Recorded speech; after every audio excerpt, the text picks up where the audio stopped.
Bonjour à tous, de retour sur ce test Lilou, j'espère que vous allez bien.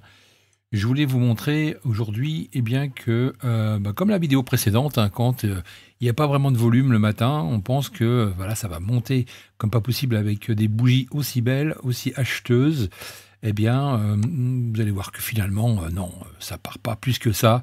On va juste prendre ce qu'il nous faut euh, pour commencer cette journée, ce neuvième jour du test Lilou. Voilà, on est plutôt en positif, on a un petit peu de marge. J'avais ciblé à peu près le test sur une vingtaine de jours. Voilà, on commence à vraiment à être au bout du tunnel et pourtant, voilà, on n'a pas dépassé le 10e jour. Donc voilà, je protège mon trade, ça sera fait. Et du coup, on va sortir rapidement, hein, on va pas se prendre la tête parce que il nous faut quand même un petit objectif sur la matinée. Il n'y a pas grand-chose à faire, on n'attend pas grand-chose sur les niveaux, puisqu'il n'y a pas d'annonce non plus, donc on n'aura pas de fort décalage. Je pense qu'on va bien s'ennuyer toute la matinée. Je vais vous montrer également que j'ai scalpé également ce matin, vous voyez, sur les autres comptes, comme je fais d'habitude sans aucun souci, avec toujours la même stratégie de reverse cut quand je m'ennuie. Voilà. Qu'est-ce que je voulais vous dire de plus? Pas grand-chose. Hein. On va voir si on peut scalper un peu plus pour monter un peu le capital. Et puis, on verra avec les US ou pas. En tous les cas, je vous souhaite une bonne journée. Je vous dis au prochain jour de trading.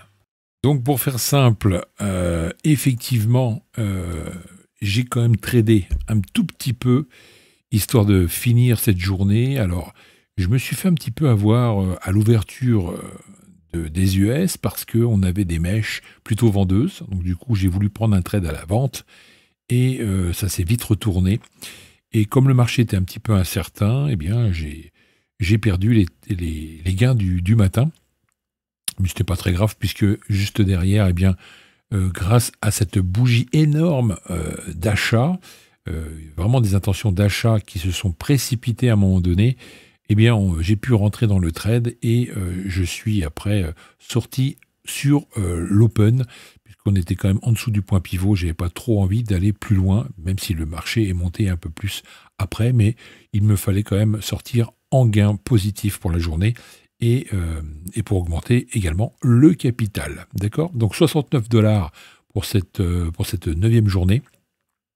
Et puis, après, j'ai tout simplement été inscrire mon résultat dans mon petit tableau, comme je fais tous les soirs, et comme ça, on a un fil conducteur de ce qui se passe sur notre trading, sur notre test Lilou. Voilà, je vous retrouve très prochainement pour le 10e jour de trading. Pour l'instant, tout va bien.